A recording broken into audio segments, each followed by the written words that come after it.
என் இனிய உறவுகள் அனைவருக்கும் வணக்கம். நம் ஹிந்து மதத்தில் கொண்டாடக்கூடிய வழிபடக்கூடிய ஒவ்வொரு விழாவிற்கும் ஒரு புராண வரலாறு இருக்கும். அதன்படி கார்த்திகைக்கு முதல் நாள் ஏற்றக்கூடிய பாவத்தை போக்கும் பரணி தீபம் உருவான வரலாறு பற்றி தான் இந்த வீடியோல பார்க்க போறோம். அமாவாசைக்கு அடுத்தபடியாக முன்னோர் வழிபாட்டிற்கு மிகவும் உகந்த நட்சத்திரம் பரணி நட்சத்திரம்னு சொல்றாங்களே, அப்படி இந்த தினத்தில் என்னதான் நடந்துச்சு, ஏன் உலக பிரசித்தி பெற்ற திருவண்ணாமலையில் கார்த்திகை மகா தீபம் ஏற்றுவதற்கு முன் பரணி தீபம் ஏற்றுகிறார்கள்னு தெரிஞ்சுக்கலாம். இதே போன்று பல ஆன்மீக தகவல்கள் நீங்க தொடர்ந்து தெரிஞ்சுக்கணும்னு நினைச்சீங்கன்னா உடனே நம்ம சேனலை சப்ஸ்கிரைப் பண்ணிக்கோங்க. வாங்க இப்ப வீடியோக்குள்ள போலாம்.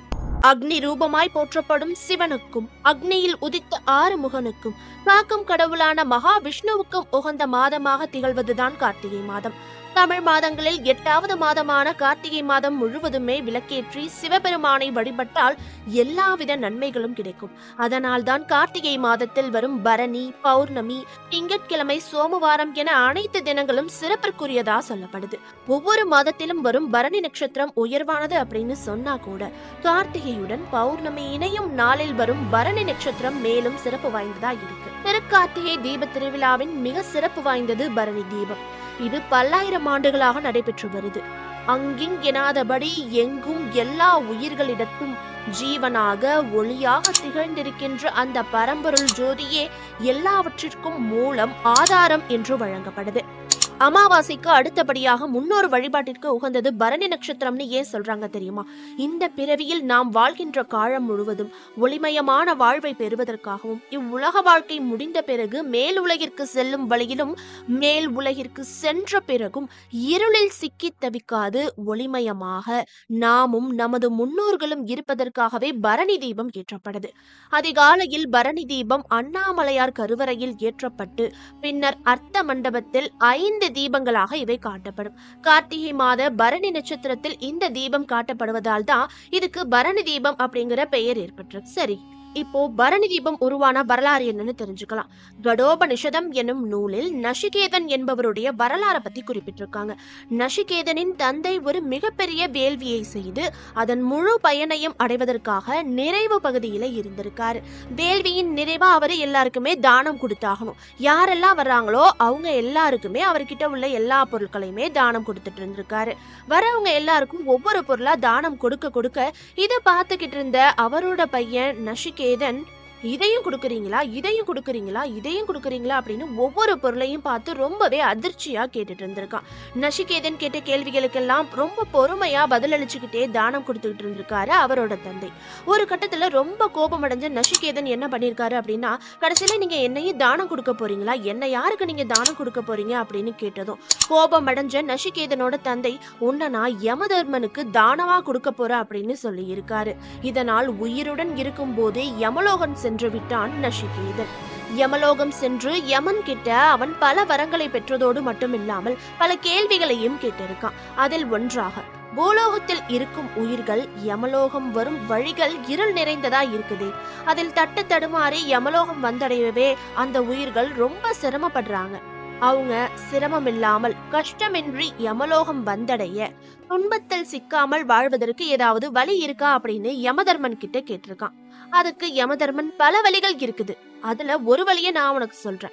யார் ஒருவர் பரணி நட்சத்திரத்தன்று தீபம் ஏற்றி சிவபெருமானை வழிபடுகிறார்களோ அவர்கள் பூலோகத்தில் மட்டுமல்ல யமலோகத்திலும் துன்பம் இல்லாமல் ஒளி நிறைந்த வாழ்வை பெறுவார்கள் அப்படின்னு சொல்லியிருக்காரு. இதற்கு பிறகு நசிகேதன் மீண்டும் பூமிக்கு திரும்பி அந்த உபதேச மொழிகளை மக்களுக்கு எடுத்து சொல்லியிருக்காரு. ஒருவர் தெரிந்தோ தெரியாமலோ எவ்வளவோ தவறுகளை செய்யறாங்க. அவைகளிலிருந்து விமோசனம் பெற கார்த்திகை மாத பௌர்ணமி என்று ஏற்றக்கூடிய பரணி தீபத்தை வீட்டிலும் முறையாக ஏற்றி வழிபடலாம். இந்த பரணி தீபத்தினை வீட்டில் நாம் ஏற்றினால் நம் முன்னோர்களின் ஆசீர்வாதம் நமக்கு முழுமையா கிடைக்கும்னு சொல்லப்பட்டிருக்கு. நாம் செல்லும் உலகங்களில் யமனுடைய வதம் இன்றி துன்பமின்றி இருக்கலாம் அப்படிங்கிறது ஐதீகம். பூமியில் இருக்கும் உயிர்களும் மண்ணுலகை விட்டு விண்ணுலகிற்கு சென்ற நம் முன்னோர்களும் இருளில் சிக்கி தவிக்காது ஒளிமயமாக இருப்பதற்காக தான் இந்த பரணி தீபம் ஏற்றி வழிபடப்படுது. திருவண்ணாமலையில் திரு கார்த்திகை தீப திருநாளன்று அதிகாலை 4 மணிக்கு அண்ணாமலையார் சன்னதியில் பரணி தீபம் ஏற்றப்படும். 5 விளக்குகள் ஏற்றி அவற்றை ஒரே விளக்காக இணைத்து பிறகு மீண்டும் 5 விளக்காக ஏற்றுவார். அனைத்து உலகையும் காப்பது அந்த ஜோதிதான் என்பது போல் சிவாச்சாரியார்கள் வேத பாராயணம் போத வேத முழக்கத்தோடு அச்சுடரை அங்கே நெய் ஊற்றப்பட்டு தயாராக மண் மடக்கிலும் ஏற்றப்படுது.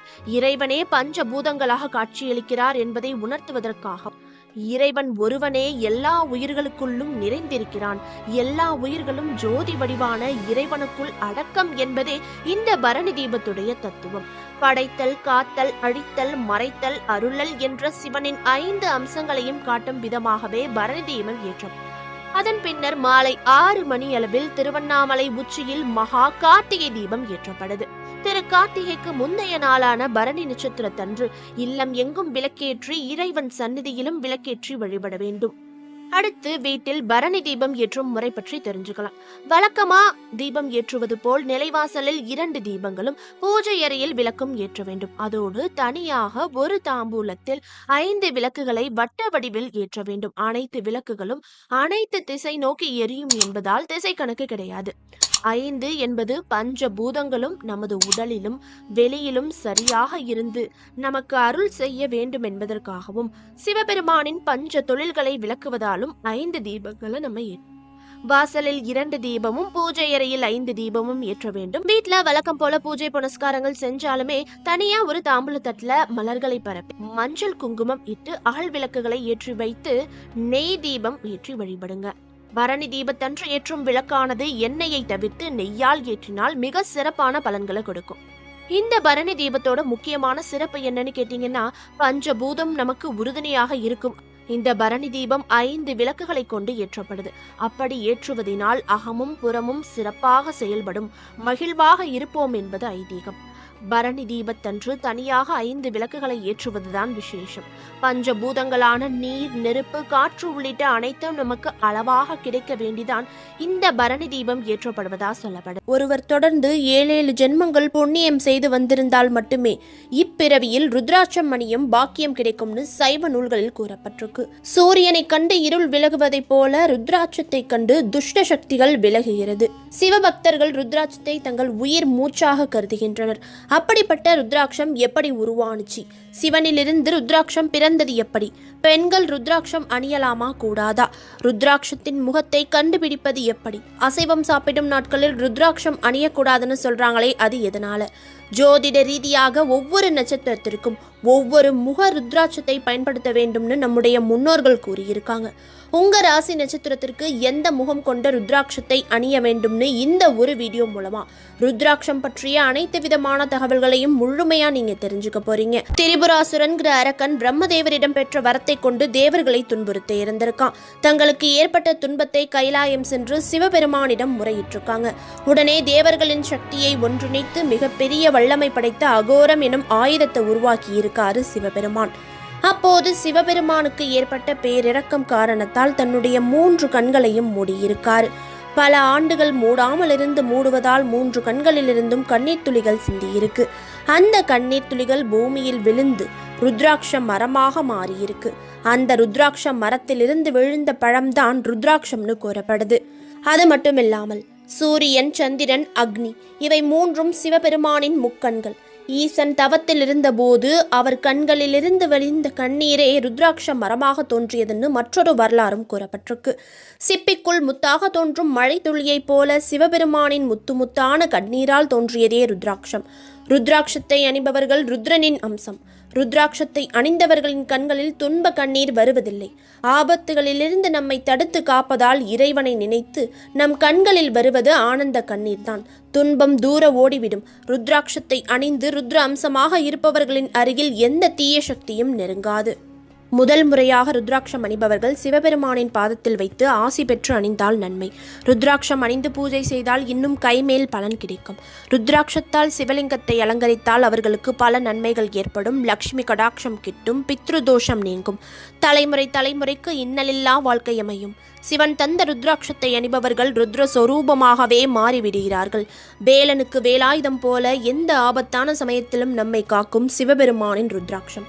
வேறு எந்த ஒரு விதிக்கும் இல்லாத தனி சிறப்பு ருத்ராட்ச விதிக்கு உண்டு. துளசி ஸ்படிக மாலைகள் நாம் துளையிட்ட பிறகே அதை கோர்த்து நாம் அணிந்து கொள்ள முடியும். ஆனால் ருத்ராட்சத்தை மனிதர்களால் எளிதில் அணிந்து கொள்ள வேண்டும் என்ற நோக்கில் இயற்கையாகவே இறைவனின் அருளால் ருத்ராட்சத்தின் நடுவே ஒரு துளையுடன் இருக்கும்.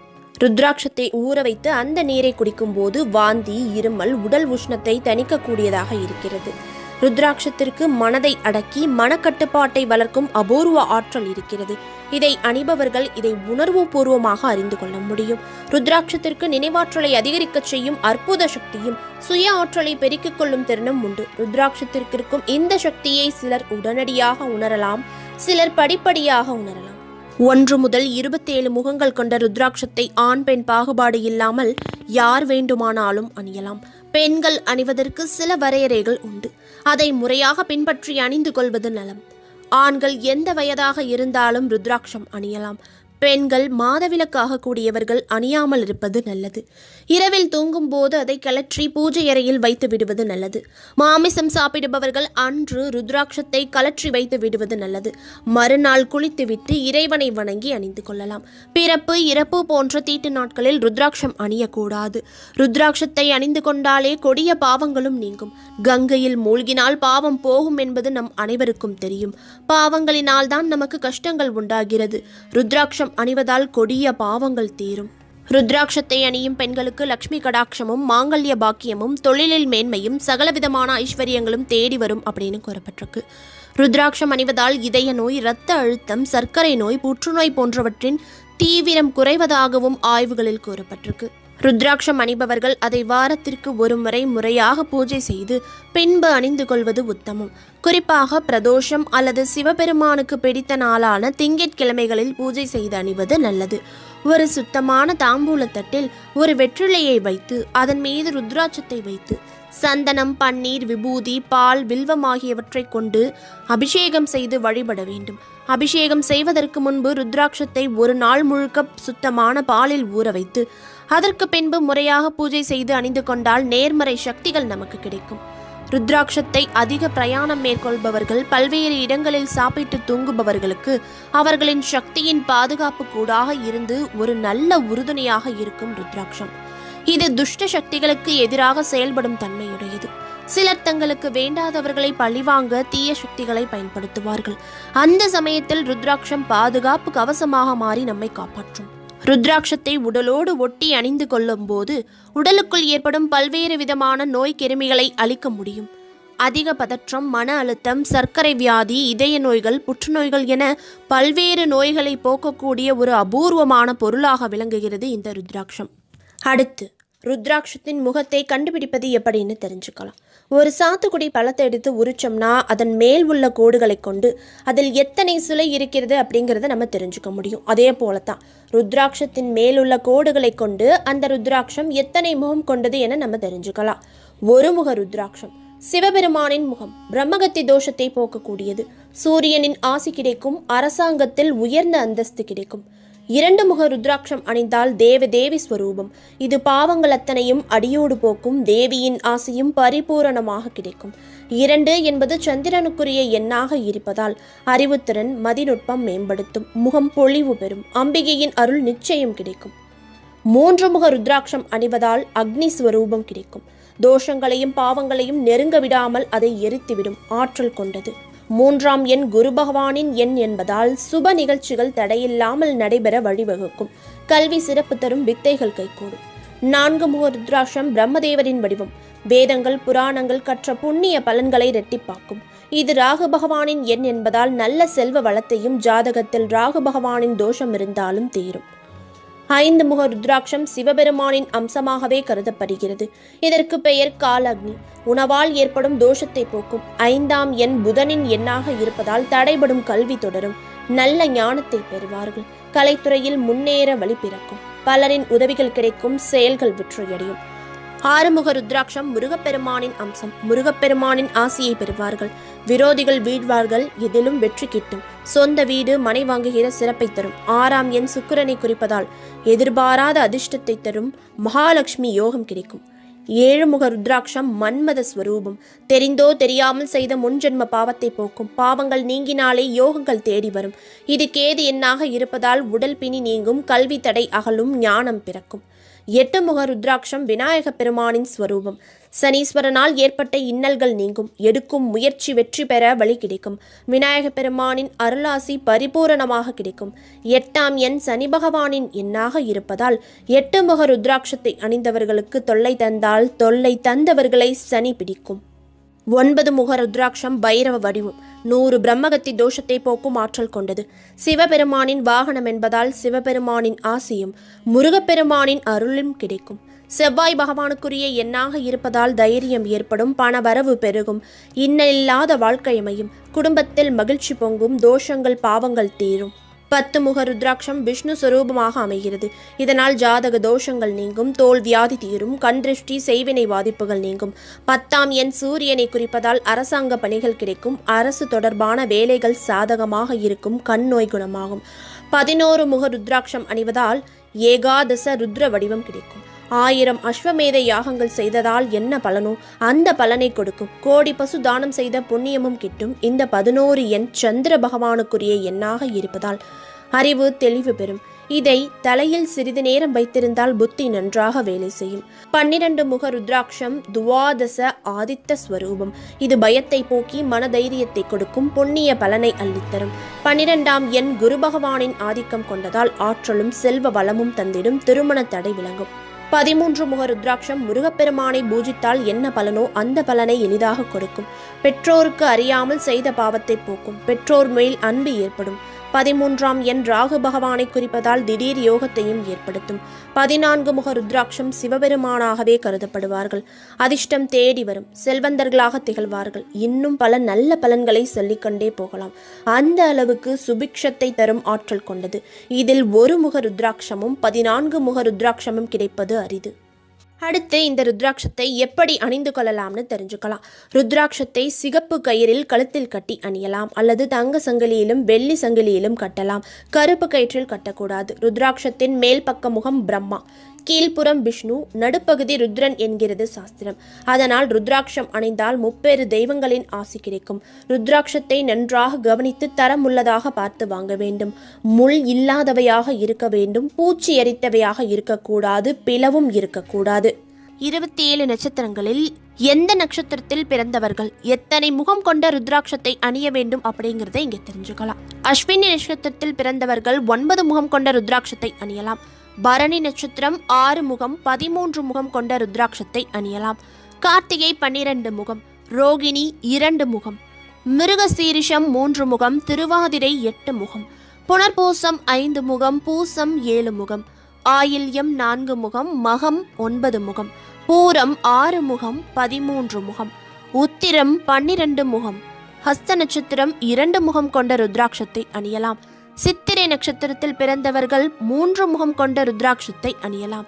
சுவாதி நட்சத்திரத்தில் பிறந்தவர்கள் 8 முகம் கொண்ட ருத்ராட்சத்தை அணியலாம்.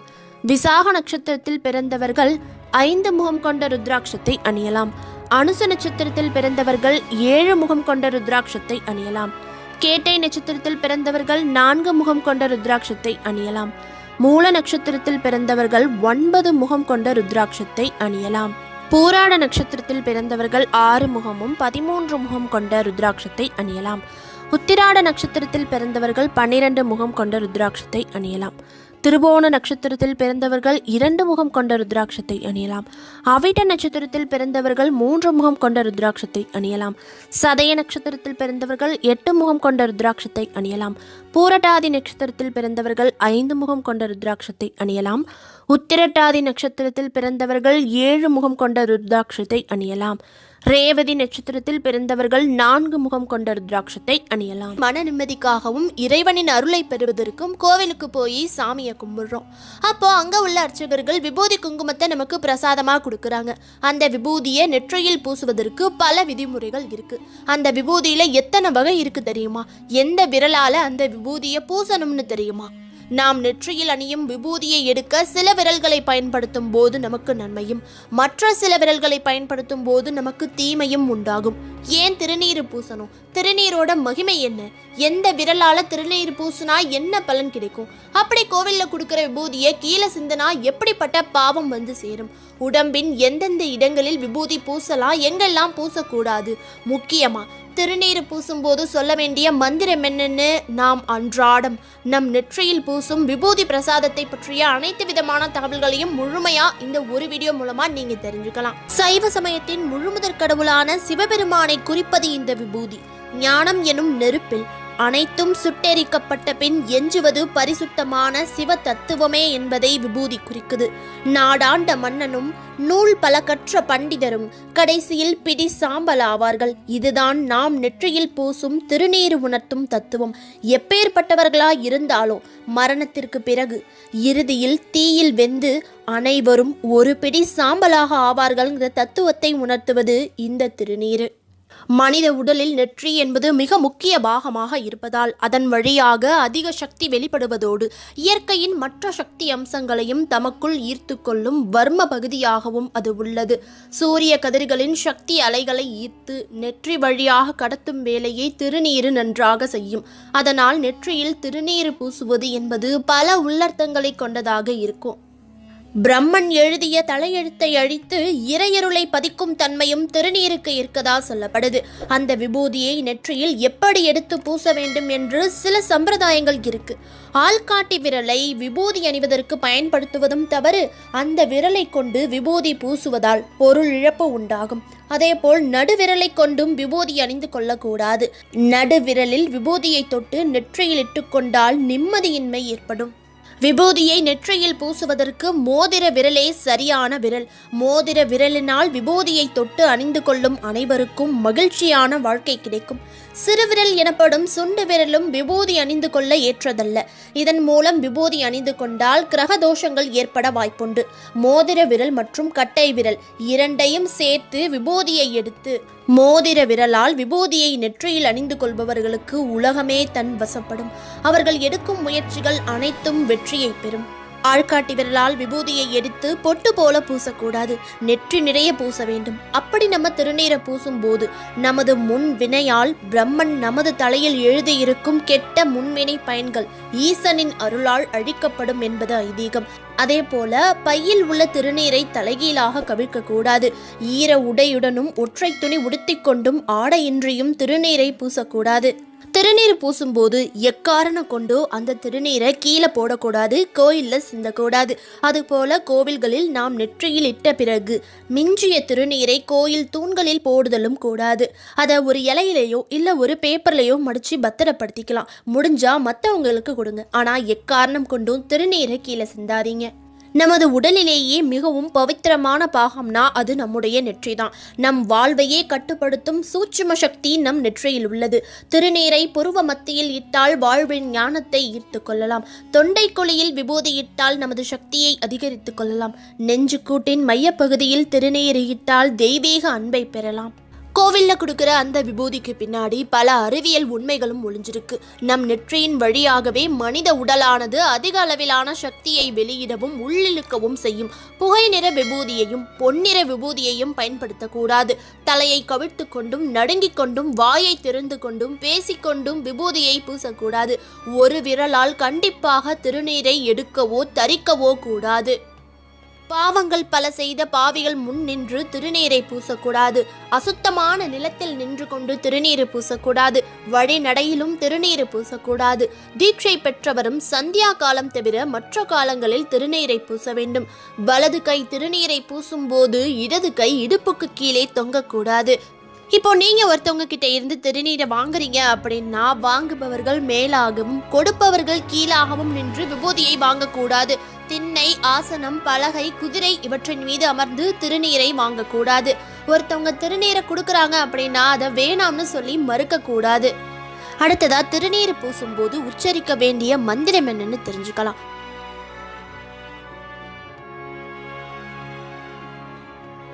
இந்த ஒரு மந்திரத்தை திருநீர் பூசும்போது தொடர்ந்து நீங்க உபயோகித்து வந்தால் திருநீரின் மகிமைகளை உணர்ந்து கொள்ளலாம்.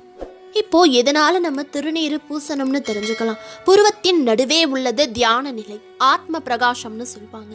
அந்த பகுதியில் முக்கோண வடிவாக எரிவதை யோகியர் அப்படின்னு சொல்லுவாங்க. அந்த இடத்தில் தியானம் ஊன்ற வேண்டும் என்பதற்காகவே சந்தனம், குங்குமம், திருநீரு, திருமண் முதலியவற்றை நம்ம நெத்தியில பூசிக்கிறோம். இந்த திருநீற்றை பூசுவதன் மூலம் நம் எதிரில் உள்ளவர்களை எளிதில் வசியம் செய்ய முடியுமா, அதாவது ஹிப்னாட்டிசம் செய்ய முடியும்னு சொல்றாங்க. இது எப்படின்னா, இரு புருவங்களின் நடுப்பகுதியில் மிக நுண்ணிய நரம்பு அதிர்வு நிலை உள்ளது. அதனால தான் நெற்றியில் திலகமும் திருநீரு, குங்குமம், திருமண்ணை பூசிக்கிறோம். நெற்றியில் தொடர்ந்து திருநீரு, விபூதி பிரசாதத்தை பூசுவதன் மூலம் குண்டலினி சக்தியை உயர்த்த முடியும் அப்படிங்கிறதாலையும் திருநீரு பூசப்படுது. மற்றவர்களின் பார்வையிலிருந்து வெளிப்படும் நல்ல சக்தியா இருந்தாலும் சரி, தீய சக்தியா இருந்தாலும் சரி, அவங்களுக்கு தெரியாமலேயே நெற்றி வழியாக அதிகம் நம்மை கவர்ந்தெழுக்கும். அவர்களை தன்னிலை இழக்கச் செய்து அவர்களின் எண்ணங்களை மாற்றி தன் வசப்படுத்துவதும் திருநீறு பூசிக்கொள்வதன் மூலம் எளிதில் செய்துவிடலாம். மனோ தத்துவம், ஹிப்னாட்டிசம், மெஸ்மரிசம் போன்றவற்றிலும் மற்றவர்களின் பார்வையும் மன எண்ணங்களும் இடம்பெறுது. கண்ணீரு, கண் திருஷ்டின்னு சொல்லப்படும் தேவையில்லாத எண்ணங்கள் நம்மில் ஊடுருவதை தடுக்கவும் திருநீறு பூசப்படுது. மருத்துவ ரீதியாக உடலுக்கு மிக முக்கியமான ஹார்மோன் சுரக்கும் பிட்யூட்டரி சுரப்பியை தூண்ட செய்யும் இடம் இந்த நெற்றிதான். அந்த இடத்தில் சந்தனமோ திருநீரோ பூசும் பொழுது உடலின் வெப்பம் குறைந்து சூடு தணியும். நீரில்லா நெற்றி பாழ் என்பார்கள். அதாவது திருநீறு பூசாத நெற்றி பாலடைந்த நெற்றி என்கிறார்கள். பண்டைய சித்தர்கள் சொல்லிச் சென்ற உயிர் வளர்ப்பு முறையின் தொடக்கம் இந்த திருநீறு பூசுதல். இதை முறையாக செய்தால் நம் சிந்தனைகள் சீர்படும், மற்றவரை விட அதிகமாக சிந்திக்கலாம், மனம் ஒருநிலைப்படும், எதையும் எளிதாக புரிந்து கொள்ள முடியும், காரிய சித்தி உருவாகும். இதை முறையாக செய்ய வேண்டும். அதனாலதான் திருநீறு பூசுறது ரொம்பவே அவசியமான ஒன்றாய் இருக்கு. அடுத்ததா, எல்லா கோவில்ல கொடுக்குற விபூதியும் ஒரே விபூதி தான்னு இவ்வளவு நாளா நினைச்சிட்டு இருந்திருப்போம். ஆனா அதுதான் இல்லை. மொத்தம் 9 வகையான திருநீர்கள் இருக்கு. கல்பம், அணுகல்பம், உபகல்பம், அகல்பம், ரட்சை, சாரம், பஸ்மம், பஷிதம், விபூதி. கல்பம் கன்றுடன் கூடிய நோயற்ற பசுவின் சாணத்தை பூமியில் விழாது தாமரை இலையில் பிடித்து உருண்டையாக்கி பஞ்ச பிரம்ம மந்திரங்களால் சிவ அக்னியில் எரித்து எடுப்பதுதான் கல்பத் திருநீரு. அடுத்ததா அணுகல்பம். ஆரண்யங்களில், அதாவது காடுகளில் கிடைக்கும் பசும் சாணங்களை கொண்டு முறைப்படி தயாரிக்கப்படுவது அணுகல்பத் திருநீரு. அடுத்து உபகல்பம். மாட்டுத் தொழுவம் அல்லது மாடுகள் மேயும் இடங்களிலிருந்து எடுத்த சாணத்தை காட்டுத் தீயில் எரித்து அதன் பிறகு சிவ அக்னியில் எரித்து எடுக்கப்படுவது உபகல்பத் திருநீரு. அடுத்ததா அகல்பம். அனைவராலும் சேகரித்து கொடுக்கப்படும் சாணத்தை சுள்ளிகளால் எரித்து எடுப்பது அகல்பத் திருநீரு. ரட்சை திருநீரு. சுமனை என்பது சிவபெருமானால் தோற்றுவிக்கப்பட்ட பஞ்ச பசுக்களில் ஒன்றாகும். இந்த பசுவானது சிவனது ஈசானிய முகத்திலிருந்து தோன்றியது. அத்துடன் இந்த பசுவானது சிவப்பு நிறத்தை கொண்டதா இருக்கும். இந்த பசுவின் சாணத்திலிருந்து தயாரிக்கப்படும் திருநீரை தான் ரட்சைன்னு அழைக்கப்படுது. அடுத்ததா சார திருநீரு. சுசிலை என்பது சிவபெருமானால் தோற்றுவிக்கப்பட்ட பஞ்ச பசுக்களில் ஒன்றாகும். இந்த பசுவானது சிவனது தர்புருஷ முகத்திலிருந்து தோன்றியதாகும். அத்துடன் இந்த பசுவானது வெண்மை நிறத்தினை கொண்டது. இந்த பசுவின் சாணத்திலிருந்து தயாரிக்கப்படும் திருநீரு சாரம் என்று அழைக்கப்படுது. பஷ்ம திருநீரு.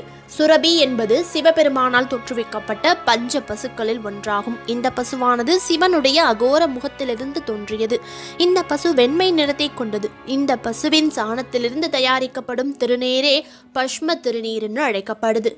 அடுத்ததா பஷித திருநீரு. பத்திரை என்பது சிவபெருமானால் தோற்றுவிக்கப்பட்ட பஞ்ச பசுக்களில் ஒன்று. இந்த பசுவானது சிவனது வாமதேவ முகத்திலிருந்து தோன்றியது. அத்துடன் இந்த பசுவின் சாணத்திலிருந்து தயாரிக்கப்படும் திருநீரே பஷிதம்னு அழைக்கப்படுது. அடுத்ததா விபூதி. தந்தை என்பது சிவபெருமானால் தோற்றுவிக்கப்பட்ட பஞ்ச பசுக்களில் ஒன்றாகும். இந்த பசுவானது சிவனது சத்யோதோஷ முகத்திலிருந்து தோன்றியது. அத்துடன் இந்த பசுவானது கபில நிறத்தில் இருக்கும். இந்த பசுவின் சாணத்திலிருந்து தயாரிக்கப்படும் திருநீரே விபூதின்னு அழைக்கப்படுது. வடதிசை அல்லது கிழக்கு திசை நோக்கி நின்று கீழே சிந்தாமல் வலது கையின் ஆள்காட்டி விரல், நடுவிரல், மோதிர விரல் ஆகிய 3 விரல்களால் திருநீரை எடுத்து அண்ணாந்து நின்று பூசிக்கொள்ளும் போது திருச்சிற்றம்பலம் என்றும் சிவாய நம அல்லது சிவசிவா என்று உதடு பெரியாது மனம் ஒன்றி சொல்லிக் கொள்ளுதல் வேண்டும். 1 நெற்றி முழுவதும் அல்லது 3 கை படுக்கை வசக்கோடுகளாக திருநீரை பூச வேண்டும். காலை மாலையும் பூஜைக்கு முன்னும் பூஜைக்கு பின்னும் ஆலயம் செல்வதற்கு முன்னும் உறங்க உறங்கப்போவதற்கு முன்பும் திருநீரை பூசிக்கொள்ளலாம். நெற்றியில் முழுவதும் பரவி பூசுவதை உத்தோலனம் அப்படின்னு சொல்லுவாங்க. 3 படுக்கை வசக்கோடுகளாக பூசுவதை திரிபுண்டரம் அப்படின்னு சொல்லுவாங்க. அடுத்ததா திருநீரை இந்த உடம்பில் எங்கெல்லாம் பூசிக்கொள்ளலாம் அப்படின்னு பார்க்கும்போது 18 இடங்களை குறிப்பிட்டிருக்காங்க. உச்சி தலை நடுவில், நெற்றி, மார்பு, தொப்புளுக்கு சற்று மேல், இடது தோள், வலது தோள், இடது கையின் நடுவில், வலது கையின் நடுவில், இடது மணிக்கட்டு, வலது மணிக்கட்டு, இடது இடுப்பு, வலது இடுப்பு, இடது கால் நடுவில், வலது கால் நடுவில், முதுகுக்கு கீழே, கழுத்து முழுவதும், வலது காதில் ஒரு பொட்டு, இடது காதில் ஒரு பொட்டு. திருநீரை பூசிக்கொள்வதன் மூலம் என்னென்ன பலன்கள் கிடைக்கும்னு தெரிஞ்சுக்கலாம். தடையற்ற இறை சிந்தனை, உயர்ந்த நற்குணங்கள், குறைவற்ற செல்வம், பெரியோர்களின் நல்வாக்கு, நல்லோர்களின் நட்பு போன்ற எல்லா நலமும் பெற்று சிறப்புடன் வாழலாம். உடல் நலனும் இரத்த ஓட்டமும் சீர்படும். பாவங்கள் என வரையறுக்கப்பட்டவைகளை ஒதுக்கும் மனப்பாங்கும், தொல்லைகள் அனைத்தையும் அழித்தும் அனைத்து பேறுகளையும் அழித்து பிறவி பிணியறுத்து மோட்சம் செல்ல வழிகாட்டும் இந்த விபூதி. இந்த வீடியோவில் சிவபெருமானிலிருந்து ருத்ராட்சம் பிறந்தது எப்படிங்கிறதையும், ருத்ராட்சம் ஏன் அணிய வேண்டும், அதன் பலன்கள் என்ன, பெண்கள் ருத்ராட்சம் அணியலாமா கூடாதா, அசைவம் சாப்பிடும் நாட்களில் ருத்ராட்சம் அணியலாமா கூடாதா, 27 நட்சத்திரங்களில் எந்த நட்சத்திரக்காரர்கள் எத்தனை முகம் கொண்ட ருத்ராட்சத்தை அணியலாம், ருத்ராட்சத்தை எப்படி அணிய வேண்டும், ஒவ்வொரு முக ருத்ராட்சத்திற்கும் என்ன பலன்கள் உண்டுன்னு, அமாவாசைக்கு அடுத்தபடியாக முன்னோர் வழிபாட்டிற்கு மிகவும் உகந்த நட்சத்திரம் பரணி நட்சத்திரம்னு சொல்றாங்களே, அப்படி இந்த தினத்தில் என்னதான் நடந்துச்சு, ஏன் உலக பிரசித்தி பெற்ற திருவண்ணாமலையில் கார்த்திகை மகா தீபம் ஏற்றுவதற்கு முன் பரணி தீபம் ஏற்றுகிறார்கள்னு இப்படி பல வகையான சந்தேகங்களை ஒரே வீடியோல தெரிஞ்சுக்கிட்டீங்க. வீடியோ பிடிச்சிருந்தா லைக் பண்ணுங்க. மறக்காம இந்த வீடியோவை உங்களுக்கு தெரிந்த சிவபக்தர்கள் கூடவும் ருத்ராட்சம் அணியும் உங்க நண்பர்கள் கூடவும் ஷேர் பண்ணுங்க. இந்த வீடியோ பற்றிய உங்கள் கருத்துக்களை மறக்காமல் கமெண்ட் பண்ணுங்கள். இதே போன்று மேலும் பல சுவாரஸ்யமான தகவல்களை தெரிஞ்சுக்க நம்ம சேனலை சப்ஸ்கிரைப் பண்ணி ஆல் செட் பண்ணிக்கோங்க.